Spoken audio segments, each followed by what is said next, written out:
देवेंद्र फडणवीस हे सरकारमध्ये उपमुख्यमंत्री म्हणून कायम राहतील आणि संघटना विस्तारातही योगदान देतील असा विश्वास भाजपच्या महिला मोर्चाच्या अध्यक्षा चित्रा वाघ यांनी व्यक्त केलाय। दरम्यान त्यांच्यासोबत बातचीत केली आहे आमचे प्रतिनिधी चेतन ननावरे यांनी।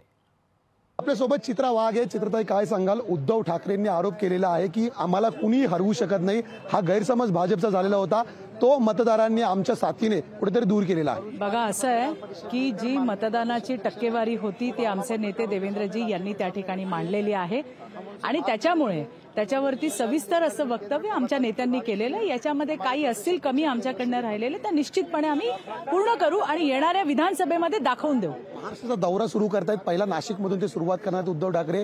काय वाटतं, पुढे विधानसभेची निवडणूक आहे, आव्हान अजून तगडं असेल? घरात बसलेला कोंबडा बाहेर निघालाच हेच फार मोठं आहे आणि मला असं वाटतंय की त्यांनी आणखीन चांगल्या पद्धतीने त्यांचं काम करावं। आम्ही आमचं काम करतोय, आता जे असेल ते विधानसभेमध्ये आम्ही दाखवून देऊ।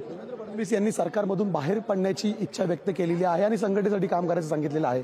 सरकार कुठेतरी कमकुवत होईल वाटत नाही या निर्णयानंतर? नाही, मला असं वाटत नाही देवेंद्रजी असं काही करतील। त्यांनी त्यांच्या भावना त्या ठिकाणी बोलून दाखवल्या। आम्ही सगळे त्यांच्याशी बोलतोय, आमचे नेते त्यांच्याशी बोलतायत आणि आम्ही सगळे त्यांना म्हणू की सरकारमध्ये त्यांनी राहायला पाहिजे आणि जे अपयश आहे ते सगळं कलेक्टिव्ह आहे, आम्ही सगळे त्याच्यामध्ये आहोत आणि त्यामुळे जिथं कमी पडलं त्याच्यामध्ये सुधारणा करू। पण आताच्या घडीला देवेंद्रजींनी सरकारमध्ये राहणं ही महाराष्ट्राची गरज आहे। एकंदरीतच घर कोंबडा बसलेला आता बाहेर पडलेला या निमित्ताने असा उद्धव ठाकरेंना टोला लगावलेला आहे। कॅमेरामन विनीत पेडणेकरसह मी चेतन ननावरे, मुंबई।